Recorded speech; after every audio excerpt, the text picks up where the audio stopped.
നമസ്കാരം. ഒരു സൈനികൻ തനിക്ക് മരണത്തെ ഭയമില്ലെന്ന് പറഞ്ഞാൽ ഒന്നുകിൽ അവൻ കള്ളം പറയുകയാണ്, അല്ലെങ്കിൽ അയാൾ ഒരു ഗൂർഖയായിരിക്കണം. ഇന്ത്യൻ കരസേനയുടെ പരമോന്നത സ്ഥാനമായ ഫീൽഡ് മാർഷൽ, അതായത് കരസേനാ മേധാവി എന്ന പദവിയിലെത്തിയ ആദ്യ വ്യക്തിയായ സാം മനേക്ഷാ ഇന്ത്യൻ സൈന്യത്തിന്റെ ഭാഗമായ ഗൂർഖ റെജിമെന്റിനെ കുറിച്ച് ഒരിക്കൽ പറഞ്ഞ വാക്കുകളാണിത്. പാകിസ്ഥാനും ചൈനയും പോലും തങ്ങളുടെ സൈന്യത്തിൽ ഉൾപ്പെടുത്താൻ ആഗ്രഹിക്കുന്ന ഇന്ത്യയുടെ ധീരന്മാർ, മരണത്തെ ഭയമില്ലാത്ത ധീരരിൽ ധീരരെന്ന് വിളിക്കാവുന്ന സൈനിക വിഭാഗമായിരുന്നു ഗൂർഖകൾ.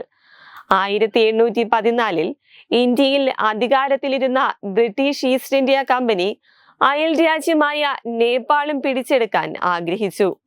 ക്രമേണ ബ്രിട്ടീഷുകാർ അതിർത്തികളിലേക്ക് നീങ്ങാൻ തുടങ്ങി. ഒക്ടോബർ 31 3500 ബ്രിട്ടീഷ് പട്ടാളക്കാർ ഉത്തരാഖണ്ഡിന്റെ തലസ്ഥാനമായ ഡെറാഡൂണിനടുത്ത് സ്ഥിതി ചെയ്യുന്ന ഗൂർഖ കോട്ട ആക്രമിച്ചു. ഒരു മാസത്തോളം നീണ്ടുനിന്ന ഉഗ്രമായ നളപാണി യുദ്ധത്തിന് ഖലങ്ക എന്ന പേരിട്ടിരിക്കുന്ന ഈ കോട്ട സാക്ഷിയാണ്.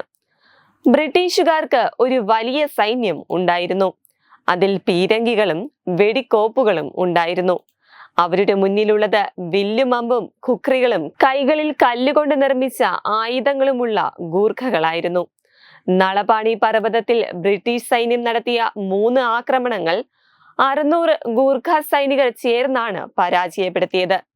ഇതിൽ നേപ്പാളി കുട്ടികളും സ്ത്രീകളും തങ്ങളുടെ സൈനികരെ പിന്തുണയ്ക്കുകയും ബ്രിട്ടീഷുകാരുമായി യുദ്ധം ചെയ്യുകയും ചെയ്തു. ആവർത്തിച്ചുള്ള ശ്രമങ്ങൾ പരാജയപ്പെട്ടപ്പോൾ 1 വർഷത്തിനുള്ളിൽ ഈ ആക്രമണം വിപരീത ഫലമാണെന്ന് ബ്രിട്ടീഷുകാർ മനസ്സിലാക്കി. ബ്രിട്ടീഷ് സൈന്യത്തിന് വലിയ നഷ്ടമാണ് ഇതിലൂടെ സംഭവിച്ചത്.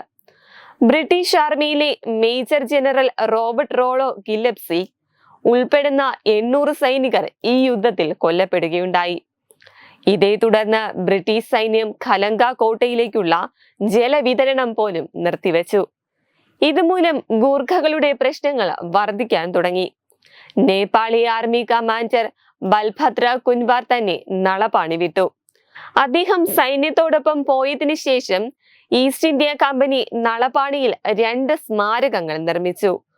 ഒന്നിൽ ബ്രിട്ടീഷ് ആർമിയിലെ മേജർ ജനറൽ ഗില്ലപ്സിയുടെ പേരും മറ്റൊന്നിൽ ബൽഭദ്ര കുൻവാറിന്റെ പേരും എഴുതിയിരുന്നു. ബൽഭദ്ര കുൻവാറിന്റെ ബ്രിട്ടീഷുകാർ ധീരശത്രു എന്ന പദവി നൽകി. ഈ യുദ്ധത്തിന് ശേഷം 1815 ഈസ്റ്റ് ഇന്ത്യ കമ്പനിയും നേപ്പാൾ രാജാവും തമ്മിൽ സുഗൗലി ഉടമ്പടി ഒപ്പുവച്ചു.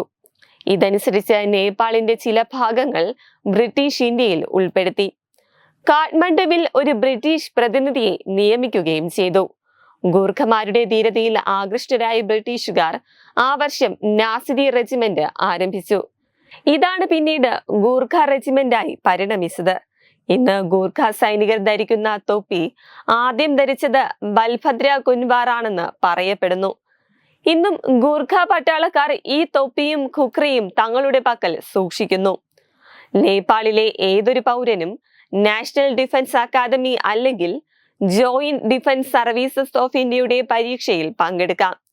നേപ്പാൾ ആർമി തങ്ങളുടെ ഓഫീസർമാരെ ഇന്ത്യൻ സൈനിക അക്കാദമികളിലേക്കും യുദ്ധ കോളേജുകളിലേക്കും പരിശീലനത്തിനായി അയക്കാറുണ്ട്. ഇന്ന് ഇന്ത്യൻ ആർമിയിലെ 7 ഗൂർഖ റെജിമെന്റുകളാണ് ഗൂർഖകളെ റിക്രൂട്ട് ചെയ്യുന്നത്. ഈ 7 റെജിമെന്റുകളും ചേർന്ന് 43 ബറ്റാലിയനുകൾ രൂപീകരിക്കുന്നു. ഈ റിക്രൂട്ട്മെന്റിനായി 2 ഗൂർഖ റിക്രൂട്ട്മെന്റ് ഡിപ്പോകളുണ്ട്. ഒന്ന് പശ്ചിമ ബംഗാളിലെ ഡാർജിലിംഗിലും മറ്റൊന്ന് ഉത്തർപ്രദേശിലെ ഗോരഖ്പൂരിലും.